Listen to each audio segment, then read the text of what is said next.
Good morning, Bryte Church, and welcome to another devotional. I wanted to read just one verse from 1 Thessalonians 5:15.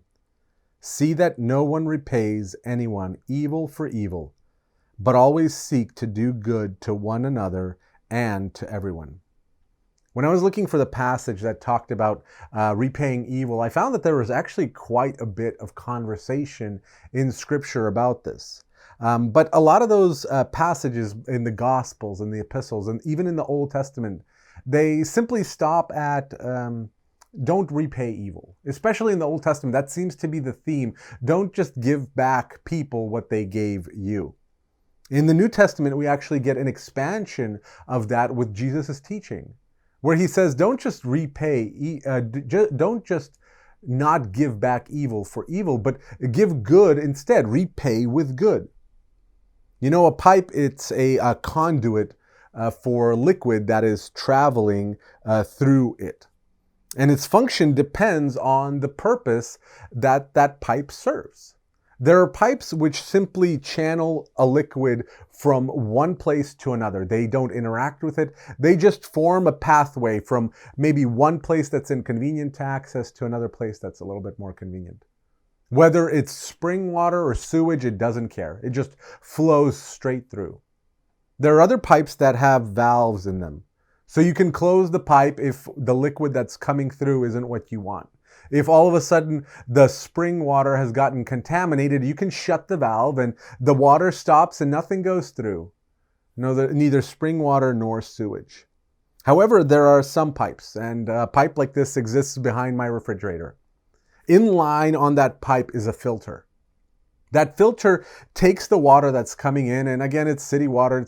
It's not dirty, it's not necessarily clean, but it filters out the things that I don't like. And there are certain pipes that do that. They take the output, which can be contaminated, and output pure drinkable water, pure drinkable liquid. We are all a type of pipe which transfers experiences and interactions with other people from one source to another. They can be the conduit of our interactions at work to our interactions at home. They can be our interactions with our kids to our interactions with our spouse.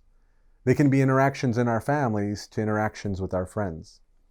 And if there's pain or tension in your life as a result of people, sometimes it shows, right? We're just that straight path from one point to another.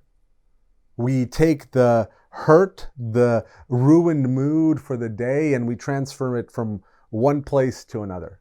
We don't filter it. We don't do anything. Sometimes we make a choice and we say, I'm not going to be that pipe. I'm not going to take the negativity from work. Work is one thing. Home is another. School is one thing. Friends are another. I'm not going to mix those two worlds. So we act like a valve. The pipe is coming through. When it's spring water, we let it flow. When it's something contaminated, we shut off that valve and we shut it inside of ourselves.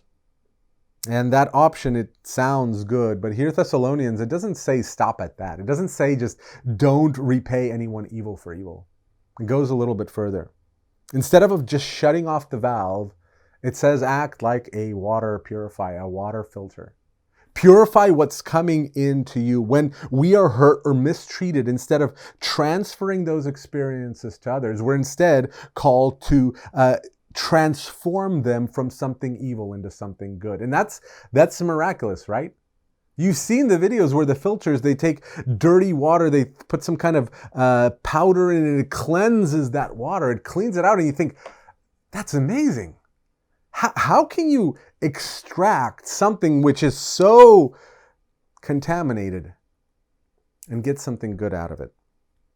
How we live our lives and the lives of those around us, they'll change if our interactions and our belief of who we are, what function we serve, changes. When we're faced with jealousy, anger, bitterness, hatred, we can just hold it inside, we can let it out, but there is a choice. We can instead give back understanding and empathy and goodwill and love. But it's not easy to do. The question for us is, what does the world look like around us if we transform instead of transmit? If we transform the evil that comes in, the evil that's present all around us, and we transform it into something better, we don't transmit it, we don't just make it a conduit from one place to another. Instead, we act as a purifying force, taking the evil from the situation, seeing the good, taking the bad and returning back something that is better. That's what we're called to here in Thessalonians. And there might be a moment this week when this comes into play, and I want that thought to return back to you. Don't transmit, transform, that we might change the world around us. God bless and take care.